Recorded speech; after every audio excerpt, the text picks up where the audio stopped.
Just want to make sure I got everything. Truthfully, I'm only really going to be using this and this. And this. And a lens. But it's good to have everything. You know how that goes.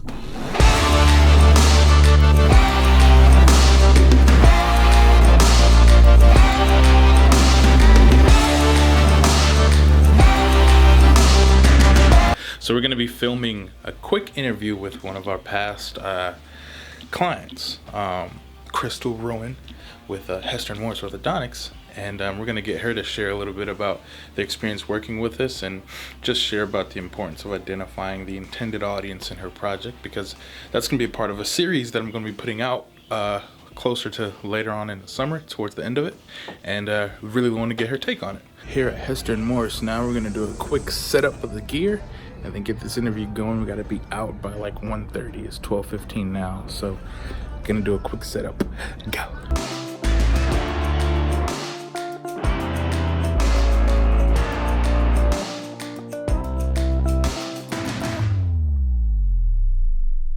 When we worked on this project, it was important for us to identify what our target audience was going to be.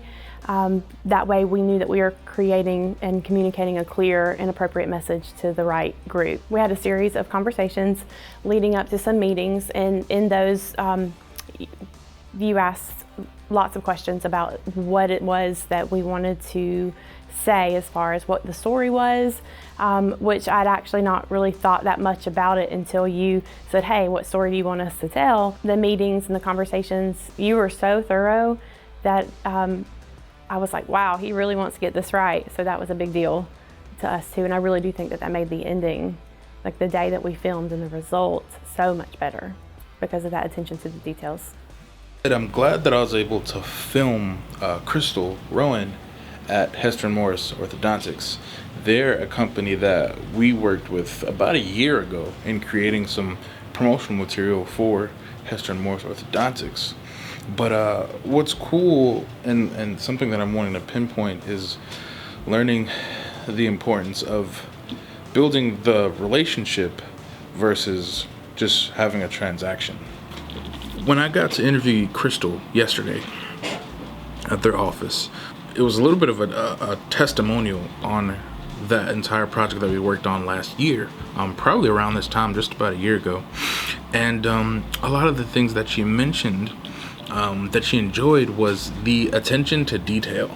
The attention to detail that we had when it came to making sure that we are very clear on the story we're telling, getting very clear on how we go about capturing the footage, getting the people that we're going to interview in and talking with them about the process and hearing the story that they have and what it did for them to know that we went through all of that and we were very clear and confident in the messaging.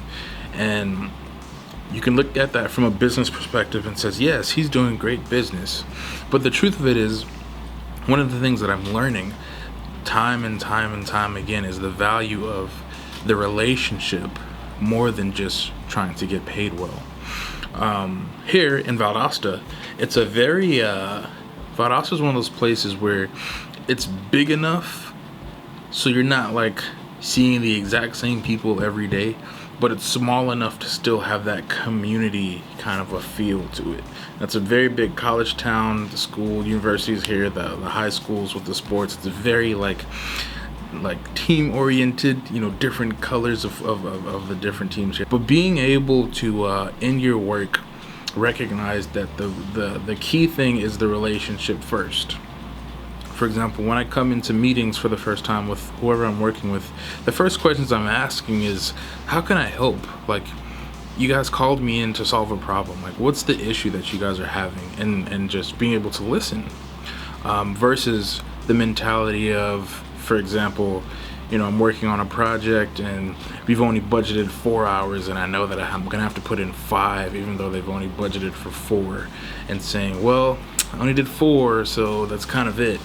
The mentality difference of being able to say, I recognize that we only budgeted for 4, but with the way that things are going, I'm gonna have to put in that extra hour to research maybe equipment that I'm gonna need, or add in an extra hand to be able to help with something, or be able to rent this other piece of gear or whatever it is, the reason why I'm able to do that so easily is because I value the relationship more than just a transaction.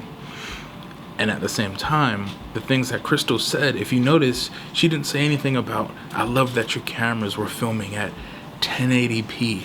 I loved that you had the slider that you brought in that moved when we were doing the interview. I love the lights that you have. They were so awesome. The things that she mentioned was, I became so confident in the process because you guys are very confident in getting very clear on the story that needed to be told. You guys were able to meet with the people that were interviewed and brought clarity and confidence into their story, so that way they're able to share it the best way. And those things are more real than the technologies and things like that. Now, of course, I'm a camera guy. I love being able to use awesome gear for sure, but being able to recognize that the branding that I have, what we're being known for, is not our cameras. What we're being known for is the relationships that we have in our community, the people that I'm helping in my community, how I'm helping in my community. I didn't mean to repeat community 3 times there, but the people, the relationships to the people, how I nurture that. That is my branding. That is what we're known for. And when you think about it, the things that would hinder that from happening, like the whole, like I said earlier about the budgeting thing, like I said, it could be fear of lack. Man, I don't know for sure if ends will meet. I'm going to try to have to get paid as much as I can with every project. Fear in general, being able to, you're just locked in this mentality of, man, I don't know for sure which way to go or how to do it. Instead of just saying, how can I help? Okay, this is what you need. Okay, this is how I see we can make that happen. But when you think about longevity, when you think about being able to continue to serve and continue to grow and continue to build, those are the things that are the determining factors that make your foundation strong. So no matter what you guys are going through as a business, you have relations and relationships that matter and people that actually want to support what you're doing. And at the end of the day, being able to help in maturing and growing worthy goals and things that actually help other people. So that's just one thing that I really enjoyed going back there and just hearing from Crystal, and even their staff there. When I went, we're hugging people because we haven't seen them in a while, seeing how they're doing, talking with them. They remember my name, I remember their name, just things like that, because the relationship I valued more than just trying to get paid to do a job. And that is the relationship over the transaction. And so that is the tidbit today. Relationships over transactions. Yes, and I'm excited for much more relationships and transactions. With that being said, y'all have a good weekend. See y'all on the next one.